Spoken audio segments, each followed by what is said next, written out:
Secretary General, many thanks for talking with Reuters again. Very good to see you. I want to start with the latest news that the OECD has put on hold all activities related to Russia's accession following a request from the members. I know this is delicate, but this is a good opportunity to hear directly from you what exactly has happened. Well, I think because of the situation on the ground, it was considered that conditions at this stage are not conducive to maintaining the work on accession on a business as usual trajectory, and therefore they are put on hold.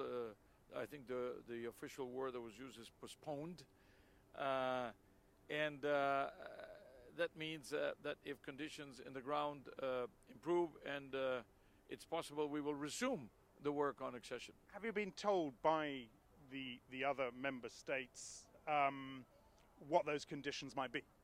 Well, this will depend on what happens in the ground in an area and on issues which are not quite the ones that we deal with at the OECD. So basically it will depend on what the members decide on this and other issues more generally. And then, of course, hopefully the period will be short. But as again, it will depend on real progress in the ground. Chancellor Merkel has warned of massive political and economic damage if Russia refuses to change its course. How massive could that damage be, in your view? Well, I don't want to speculate either on the nature of sanctions or retaliation or whatever, or on their impact. I'd rather think that there can be a diplomatic and a political dialogue that can address the issue and that can really get us out of this very difficult situation. I have to say that from our point of view, clearly we would want to go back to a process that is already 7 years old, where we've all invested a lot of time and energy, and but that of course members consider today cannot just go on with business as usual.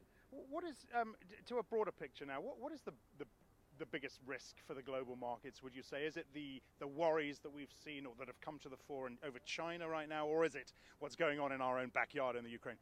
The problem is that these things happen at a time when we were only recovering or starting to recover. What are the great legacies of the crisis? Slow growth, high unemployment, growing inequality, but then a destruction of trust, a big drop of trust. Now, of what trust? Well, of the trust in the people, in the institutions that we have created in 50, 100 years, and in parliaments, and presidents, and prime ministers, and ministers, and political parties, and multinationals, and banking system, right. you know, and some, you know, when you read the news, you have good reason to doubt. But the point is, this comes at a time when it looked like we were starting to get it back. Are you worried about the pace of global growth? Of course, I'm worried because it's very, first of all, it's very slow, it's sluggish. We've only come out of negative growth in areas like the euro area, for example.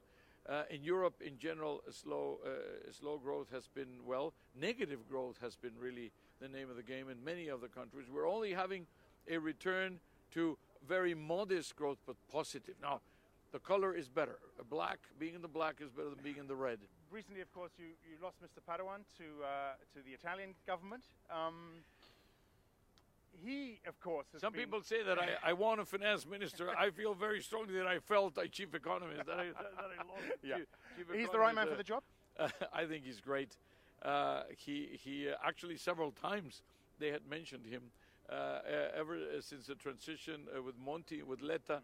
He was being mentioned as one of the possible finance ministers. So I was very proud and very happy, but also very sad to see him go. Sure. Who's on your shortlist for chief economist now? Well, we have opened a competitive process where we hope to get very good candidates from all our member countries, and I'm sure we'll get an excellent chief economist, but it's going to take some time. And I have to say he was also my Deputy Secretary General, That's not right. just my Chief Economist, and he did a great job on both scores. Very good. Secretary General, many thanks for talking with us once again. Beautiful day here in central London.